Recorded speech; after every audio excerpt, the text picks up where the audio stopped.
ఈరోజు 30 సంవత్సరాల నుండి అలుపెరుగని పోరాటం చేసి అనేక అడ్డంకులను తొలగించుకుంటూ అనేక మాదిగ బిడ్డల ఆత్మ బలిదానాలతోటి ఇంతింతై వటుడింతై అన్నట్టు మాదిగ కృష్ణుడు, మాదిగ సూర్యుడు, మాదిగల గాంధీగా ఈరోజు కృష్ణ మాదిగ అనేక మంది మాదిగలకు ఆదర్శ దైవంగా ఈరోజు మాదిగలందరినీ ఒక తాటి మాదికి తీసుకొచ్చి ఈరోజు జాతీయ స్థాయిలో ఉన్న రాజకీయ పార్టీలను ఒప్పించి మెప్పించి చివరికి దేశానికి అత్యుత్తమ ధర్మాసనమైన సుప్రీంకోర్టులో 30 ఏళ్ల సుదీర్ఘ పోరాటం తర్వాత ఈరోజు విజయాన్ని సాధించడానికి 30 సంవత్సరాల మాదిగ సామాజిక ఉద్యమం చేస్తే అవన్నెత్తు మరి అన్న మనసుకు ఎట్లొచ్చిందో 1000 గొంతులు లక్ష గొంతులు 1000 గొంతులు నినాదంతో ఈరోజు ఒక సాంస్కృతిక ఉద్యమం చేసి ప్రపంచానికి ఒక సాంస్కృతిక ఉద్యమం అంటే ఎట్లుంటుందో చూపించే స్థాయిలో ఈరోజు మాదిగ బిడ్డలందరూ కూడా మాదిగలందరికీ కూడా దప్పే ఒక ఆయుధం, దప్పు దరవేసి మరి మాదిగ గుండె చప్పుడు వినిపించడానికి అనేక మంది కళాకారులు కవులు అందరూ కూడా కార్యక్రమంలో పాల్గొనడం చాలా మరి ఆనందం. మరి కృష్ణ మాదిగ తయారు చేసిన బాణాన్ని నేను కూడా కృష్ణ మాదిగ నన్ను మరవడు, నేను కృష్ణ మాదిగను మరవం. నేను ఏ పార్టీలో ఉన్నా, పార్టీలో లేనప్పుడు కానీ, కాంగ్రెస్ లో ఉన్నప్పుడు కానీ, బీఆర్ఎస్ పార్టీలో ఉన్నప్పుడు కానీ ఏ చర్చలు చూసినా కూడా కృష్ణ మాదిగ అన్న పేరెత్తకుండా నేనుండను, నా పేరెత్తకుండా కృష్ణ మాదిగ ఉండడు. ఎందుకంటే ఎక్కడున్నా మాదిగ అస్తిత్వం కోసం, మాదిగ వాసన ఎక్కడుంటే అక్కడ మాదిగ అస్తిత్వం కోసం, మాదిగ ఉనికి కోసం, మాదిగ ఆత్మ గౌరవం కోసం వచ్చిన స్థాయిని మర్చిపోకుండా మరి డప్పు చెప్పు ఇవి రెండు మనకు ఆయుధాలు.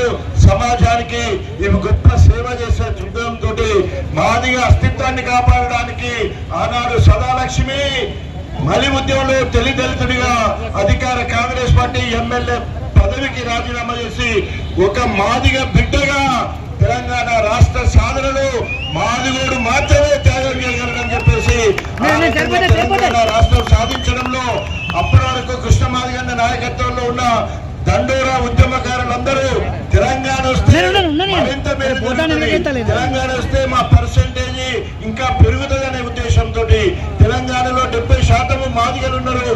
ఈ మాదిగలకు ఎక్కువ బలం కావాలంటే తెలంగాణ రాష్ట్రం ఒత్తి తీరాలని చెప్పేసి కృష్ణ మాదిగ కూడా తొలినాళ్లలో దండోరా ఉద్యమానికి మొదటి వరుసలో ఉండి కేసీఆర్ గారు అమరనిరాధ దీక్షించి నిమ్మరసం ఇచ్చేటప్పుడు కృష్ణ మాదిగ అన్న ముందున్నదనే మాట ఈ రోజు గుర్తు చేస్తున్నా.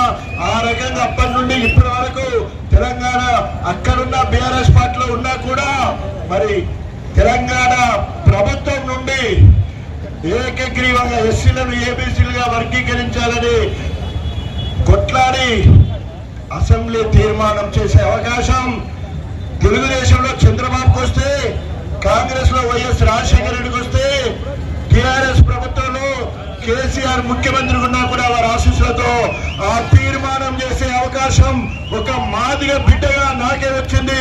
ఇది చరిత్రలో మిగిలిపోతుందని చెప్పేసి దండోరా ఉద్యమం ఉన్నంత కాలం, మన పోరాటము గుర్తుంచుకున్నంత కాలం మరి మా మాదిగ బిడ్డ, మాదిగ ఆత్మ ధైర్యాన్ని, ఆత్మవిశ్వాసాన్ని కూడగట్టుకుని అంత గొప్ప అవకాశం నాకు వచ్చింది. అది నా పూర్వజన్మ సకృతం. 6 నూరైనా ఈ రోజు మాదిగలందరూ కూడా కృష్ణ మాదిగ ఎంబడి ఉండడం వల్లనే ఇది సాధ్యమైంది. అనేక మరి ఆటపోట్లను కూడా ఎదుర్కొని ఈ రోజు ఇక్కడ దాకా వచ్చింది. ఇంకా కొన్ని రోజులు, వారమా 10 రోజుల, నెల రోజుల చెప్పారు కానీ 7వ తారీఖు అంతిమంగా కురుక్షేత్రం అని చెప్పిండు కృష్ణ మాదిగ. ఆనాటి వరకు వెంటనే మరి రేవంత్ రెడ్డి గారు ఆయన ఇచ్చిన మాట ప్రకారం నిండు అసెంబ్లీలో అన్ని రాష్ట్రాల కంటే ముందుగా అన్నాడు. ఇప్పటికే మరి హర్యానా ముందు వెళ్ళిపోయింది. ఇప్పటికైనా వెంటనే ఎస్సీలను ఏబీసీల వర్గీకరించి ఆర్డినెన్స్ తీసుకొస్తా అని చెప్పిండు. ఆర్డినెన్స్ ఇప్పటివరకు తీసుకురాలేదు. అదేవిధంగా జనాభా లెక్కలన్నీ కూడా సిద్ధంగా ఉన్నాయి. గతంలో ఎస్సీలను ఏబీసీలు రికార్డ్ చేసిన రికార్డ్ చరిత్ర కూడా ఇప్పుడు ఉన్నది. కాబట్టి ఇంకా తాత్సారం చేయకుండా ఇప్పటికే మాదిగలకు వ్యతిరేకమని తేలిపోయింది. అది ఎంపీ టికెట్లు ఇచ్చే విషయంలో కావచ్చు, క్యాబినెట్ విషయంలో కావచ్చు, మాల సామాజిక వర్గం పైనుండి వాళ్ళ చేతిలో ఉన్నావు. నువ్వు వాళ్ళ చేతిలో కీలు బొమ్మలా ఉన్నావు రేవంత్ రెడ్డి. నా ముఖ్యమంత్రి ఎట్లా ఊడిపోతుంది? మాలల పైనున్నారు, నా మంత్రి నా సీఎం పదవి ఊడిపోతుంది అని చెప్పేసి భయపడుతూ ఉన్నాడు. మరి నీ మాలలు కావాలా? ఈ పెద్ద మందబలమున్న మాదిగ కావాలా తెలుసుకోవాలి. రేవంత్ రెడ్డిని హెచ్చరిస్తూ 7వ తారీఖు వరకు ఎస్సీలను ఏబీసీలకు ఎంచాలని డిమాండ్ చేస్తూ రాబోయే రోజుల్లో మరిన్ని సామాజిక ఉద్యమాలు చేయడానికి కృష్ణమారి గారి నాయకత్వంలో ముందుకెళ్లాలని మనస్ఫూర్తిగా కోరుకుంటూ, మరి ఇంత ఈ రోజు నా పూర్వజన్మ సుకృతం. నా జీవితంలో ఎంతో సున్నా దగ్గర నుంచి మొదలయ్యి ఈ రోజు ఈ స్థాయికి వచ్చిందంటే ఎక్కడున్నా నేను మాదిగా, నేను మాదిగా, నేను మాత్రమే మాదిగా అన్నంత ఒక దిక్కు మరి 1,00,000 డప్పులతోటి మన వాళ్ళందరూ రిహార్సల్ చేస్తుంటే నేను దాదాపు 300-400 దిక్కులు డప్పులు కొట్టా. రోజు తప్పు పెడుతున్నా. నా స్టాటస్ లో రోజు తప్పు కొడుతుందే పెడుతున్నా. అదేవిధంగా నా మొత్తం అన్ని విషయాల్లో ఎక్కడ ఏ ప్రొఫైల్ పెట్టినా కూడా డప్పు కొట్టే పెడుతున్నా. ఎందుకంటే ఒంటరి పోరాటం చేసినట్టు మీతో నేను ఉన్నాను చెప్పడానికి ఆ డప్పు కొట్టే కార్యక్రమం చేస్తున్నా. కాబట్టి ఆ దిశగా నా మరణాంతం వరకు మాదిగా వాడిగా చెప్పుకోవడానికి గర్వపడుతూ మీ అందరికీ చేదోడు వాదోడుగా ఉంటారని చెప్పి తెలియజేసుకుంటూ సెలవుకున్నా. జై మాదిగా, జై మాదిగా. ఈ కార్యక్రమానికి మద్దతు